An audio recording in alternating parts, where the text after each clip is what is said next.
ब्रह्म ब्रह्म प्रकृति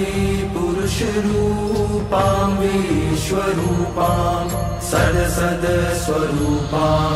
त्रिगुणात्मिकां च जगत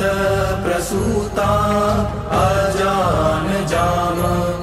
आनन्द अनानन्द विज्ञान विज्ञान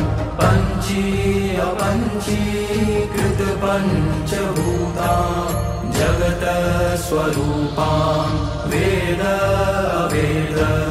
विद्या विद्यारूपां नमामि ऊर्ध्व अधः तिर्यक् सर्व्या